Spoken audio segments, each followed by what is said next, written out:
My friend Tom, also known as navythomas8, asked me to do a collab with him on cold riding gear.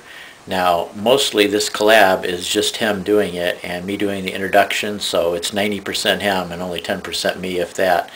Also, kudos to his camera person, Gail.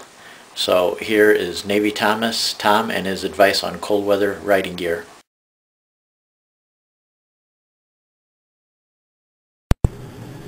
Okay, navythomas8, we're going to put the gear on. I'm going to explain as I go along, and then I'm going to go out and get another polar bear challenge ride. Start with, I've got Under Armour long underwear on, underneath my jeans.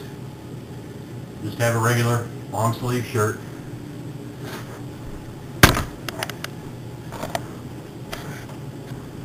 First thing I'm going to do, I'm going to put my balaclavas on. Wrong order.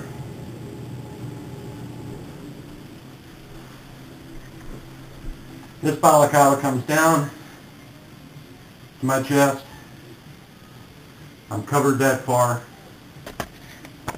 The next one goes over that.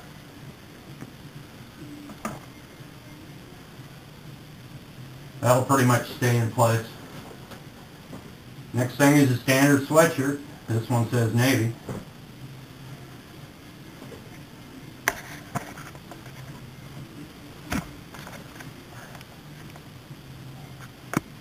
The hood on this sweatshirt is going to stay down for further neck protection.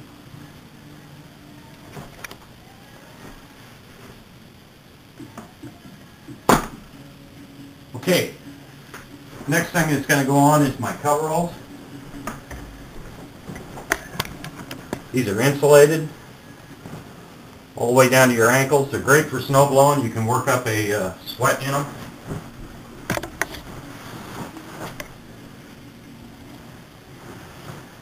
They're padded, lined, which also affords more protection if you go down.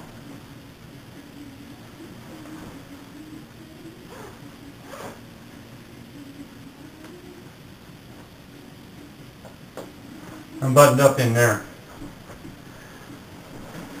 Next thing we're going to go to are my pants. These are field shear pants. They have a liner. They're mesh on the outside. Once you put the liner in, they're waterproof. Features of these is they have a pad on the outside.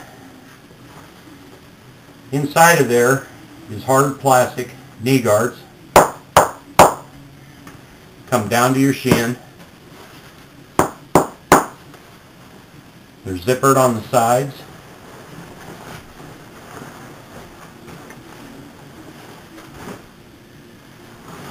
I also have 4 pairs of socks on right now.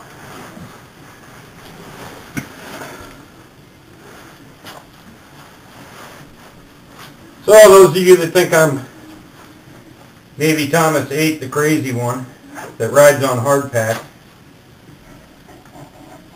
I've got lots of gear, and I know how to get off a bike. The next thing is my castle jacket. It has shoulder armor. It has elbow armor.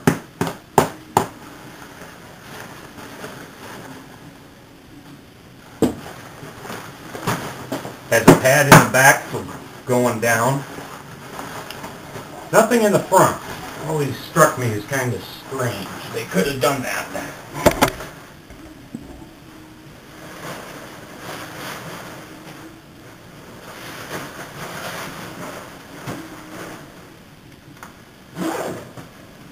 Now with this setup as I'm dressed right now, without my boots on, I'm good to about 20 degrees. On short rides.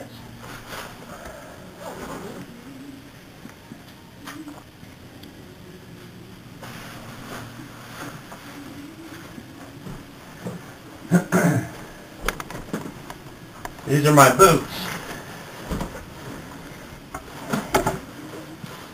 These are Fox Comp 5s. You have a wind liner for where the buckle system works. They're not exactly waterproof. I don't know exactly where the water is getting in because that liner goes all the way down. Speaking of feet, I just learned a new trick yesterday. Spray your feet with antiperspirant. If your feet get cold, spray them with antiperspirant. Keeps your feet from getting wet, even though I'll wear bags inside of these on long trips or wet trips. Okay, these boots feature the buckle system. I have this one already buckled up. The way this is set up, it allows your foot to move up and down, back and forth. Side movement, it has some, but it's above your ankle. I ride a Kawasaki 2009 KLR 650. It's a dual sport. Fully loaded. She weighs about right at 500 pounds. I think wet curb weight on her is 438. However, I have rear saddlebags. I have front tank bags on the sides.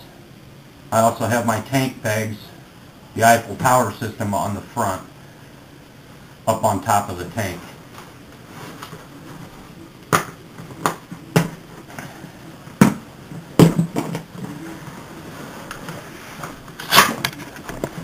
Okay, I got my field shear pants on, got my boots going on.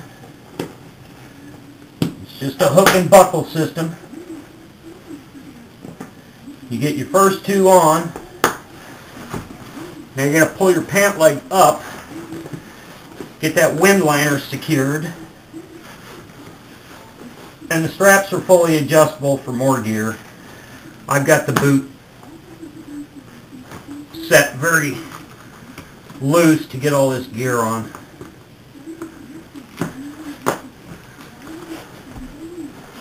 That's it. See if you can see this. There's my movement. It took me about a month to break these in. And I broke them in wearing them around the house, riding, all that.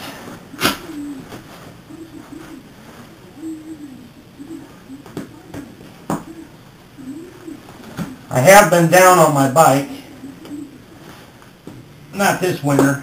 I've had the bike laying on my leg, and these boots are worth their weight in gold because I sustained no injury, and I really didn't sustain any pain, although I knew I had 400 pounds laying on my leg.